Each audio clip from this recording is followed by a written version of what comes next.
Welcome back to the channel, guys. As I always say, if you can, imagine something, make sure you bring it back to life. Make sure you bring it. If you can imagine a design or something, just make sure you bring it to life. This bag that I made is a product of my imagination and it turned out beautiful. So today I'm going to be showing you how I made this bag. So this interfacing I am using, or this interfacing I'm using, is called a carry board or a fiber. So the width is 9.5 inches. That is how wide I want the bag to be. You can always reduce or increase your measurement. And the height of the bag is going to be, the first part is going to be 5.5 inches. That's the first line I drew. Then the remaining part is a 4 inches or 3.5 inches part. So I am just going to go in by 1.5 inches on the side, because the hand is actually attached to the bag. So, and this is how you are going to do it. So from the top you go down by 1 inch, so that you will be able to have a nice grip when you want to grip the bag. So this is what we have. So you are going to cut out that middle. So this is me trying to show you how to cut out your middle, so that you will not go and destroy your fiber. So you just cut it gently and gently and gently. When you get to the edges, you take it slow.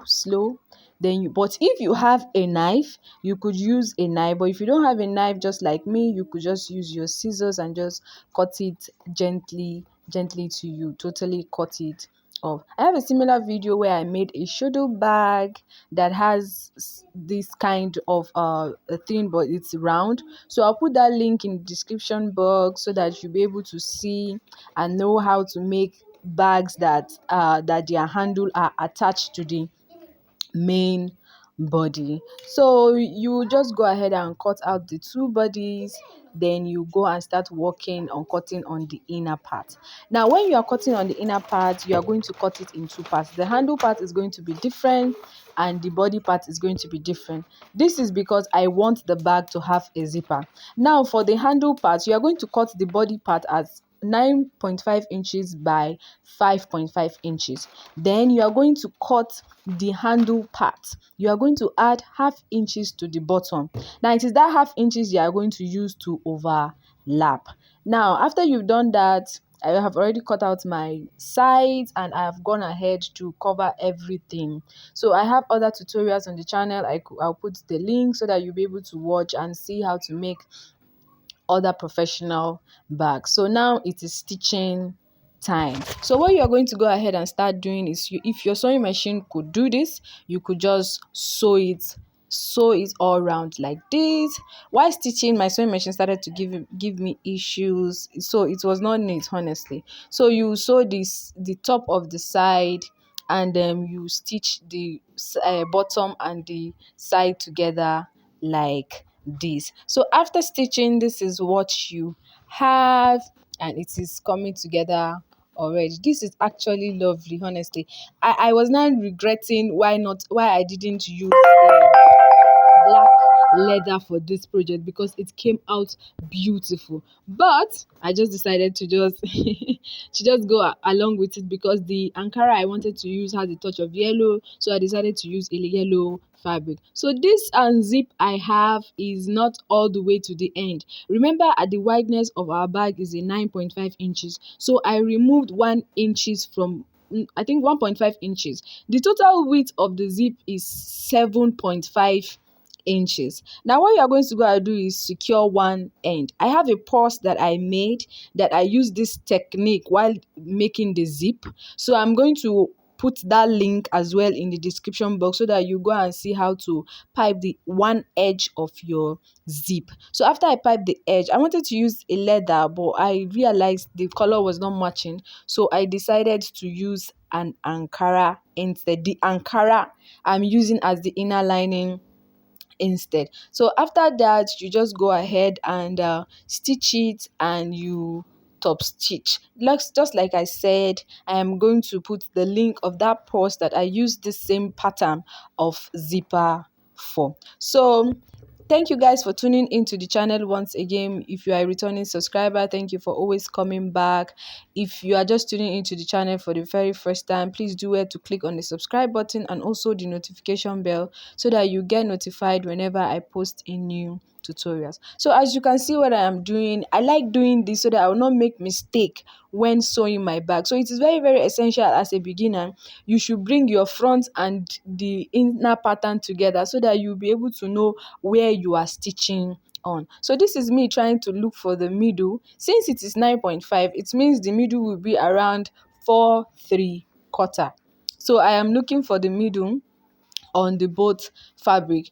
I have gone ahead and also notched the middle on the zipper so that one side will not be longer than the other. So after doing that, what I'm going to go ahead and do now is to use the outer body as a guide so that I will not make mistake while stitching, because anything you stitch now, if you make mistake, Kai, your work will turn out rough. So you are going to put this upper handle on top. Now that is the advantage of putting that half inches so that you'll be able to stitch on top of the half inches. Please make sure you stitch it and stitch it very, very nicely. Make sure that half inches is inward entirely so that there will not be sign of stitches on the outer part. So you just go ahead and make a straight stitch and make sure your zipper side is well intact. So what you do on this part is the same thing you are going to go ahead and do on the second part. So after stitching, this is what we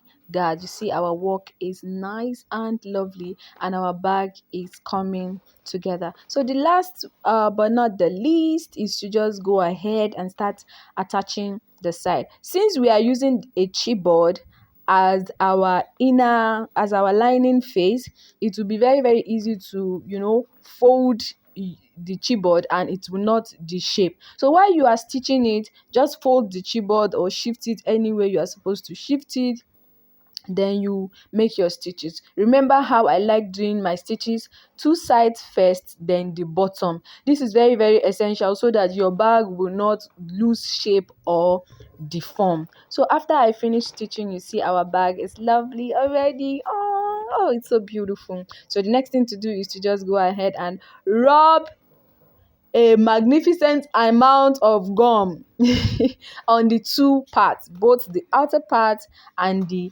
inner part. Then you align it together, then you stick it together, and that is basically everything about this tutorial. Please make sure you rub the gum in very well.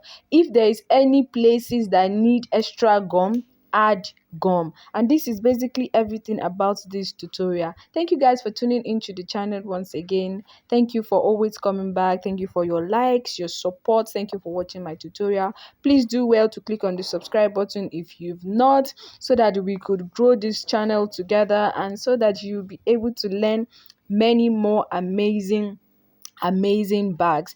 Like I said, I'm going to put the links of similar videos on this channel so that you'll be able to watch and also grow and learn more. See you guys next time on my next video.